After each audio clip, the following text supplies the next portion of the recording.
అందరూ ఒకసారి ఇక్కడ కాన్సంట్రేట్ చేయండి సార్. అందరూ ఒకసారి నెక్స్ట్ గ్రూప్ లో రాయబడ్డా సార్. కానీ న్యూటన్ స్టార్ లా బెలూన్కు మనం స్ట్రా కింద అది ఉండలేమో స్ట్రా ఫిక్స్ చేయడానికి ఈ రెండింటి చేయడానికి ఇంకో ఎందుకంటే ఇది బల్జ్ అవుట్ అయినప్పుడు ఈ దారానికి ఆపుతాను మూవ్ కానిస్తలేదు. అంటే కొన్ని లిమిటేషన్స్ మనము ఎక్సిడ్ అయితే కొద్దిగా ఈజీగా అంత హైట్ ఉంది సార్. కిందికి పడ్డాను నేను అది ఊదాలి కదా.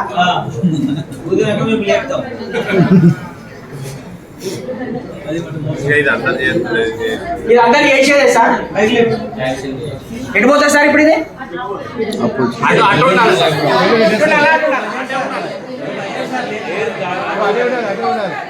ఆపోజిట్ అవుతుంది.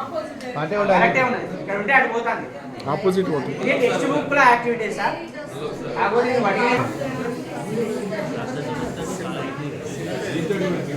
ఒకసారి వదిలిపెట్టి సేమ్ ఉంచాలి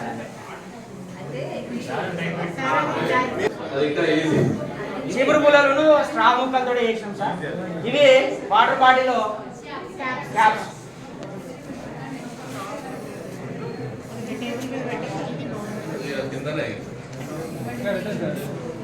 వీడియో కింద చిన్న షార్ట్ వీడియో తీసి పెట్టే. షార్ట్ వీడియో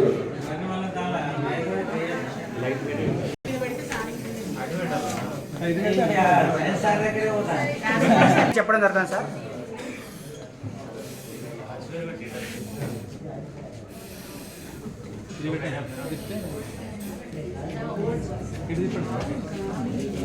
ఇది సార్ తిప్పండి. తిప్పండి సార్. ఇది తిప్పండి. దూరాన అక్కడ పెడితే ఇటు వస్తుంది. దాని వీల్స్ కూడా కరెక్ట్ ఉన్నారా? ఇది యాస్టీజ్ యాక్టివిటీ ఓకేనా సార్. ఇక్కడ మనం డిఫరెంట్గా చేయాలి సార్. నేను దీంట్లో ప్లేస్లో ఒక కొనికల్ గ్లాస్ తీసుకొని చిన్న సైజు మార్కులు, మీడియం సైజ్ మార్కులు, పెద్ద సైజ్ మార్కులు దేంతో ఎక్స్పెరిమెంట్ పర్ఫెక్ట్ చేయొచ్చు అని పిలవని చేయమన్నారు. పెద్ద సైజ్ మార్కులతో ఎందుకు పర్ఫెక్ట్ వస్తుంది, చిన్న సైజ్ మార్కులతో ఎందుకు అంటే మాస్ ఇనర్షియా రిలేషన్ కూడా చెప్పవచ్చు ఓకేనా సార్. ఇట్లా ఇది ఫస్ట్ లా నేను డెప్త్ పోతలేను sir. Next relation of momentum.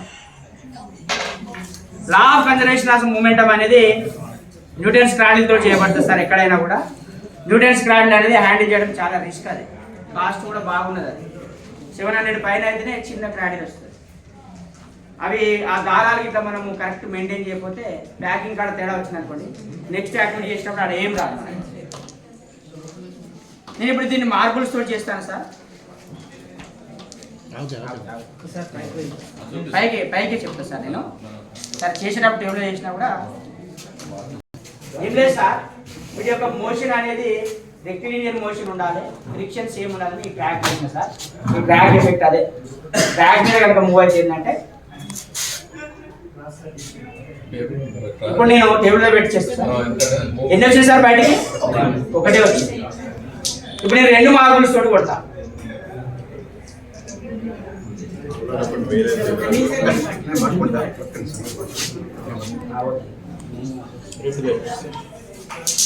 ఎన్ని వచ్చినాయి సార్?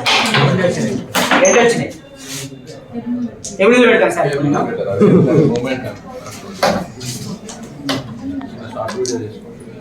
అక్కడ 4 మార్బుల్స్ ఉన్నాయి సార్.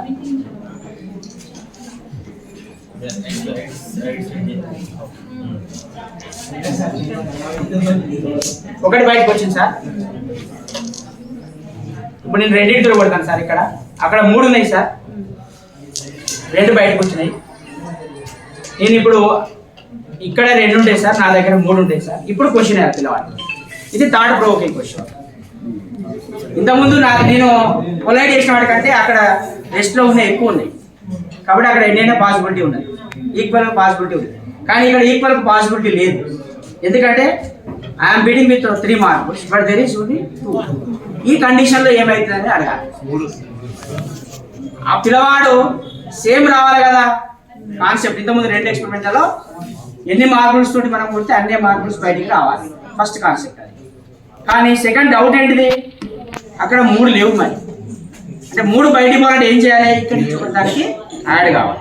నిజానికి అది జరుగుతుందా మరి? జరుగుతుంది అనుకుందాం. అక్కడ ఒకటే ఉంచి 4 ఈడుతోడు కూడా కొట్టచ్చు. అప్పుడు ఇందులో ఉన్న 3 దానికి కలిసి 4 బయటికి.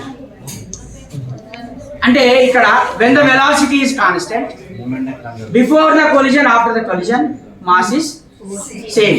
So momentum is same before and after the collision. అది చెప్పడానికి ఈ ట్రాక్ బాగా యూజ్ అవుతుంది సార్.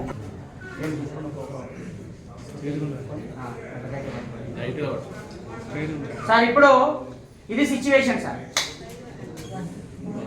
1. ఇది ఇంకొక సిచ్యువేషన్ సార్ 2. ఇప్పుడు 3. ఇది ఇప్పుడు క్వశ్చన్ మరి 4 వస్తుంది. అట్లా మనము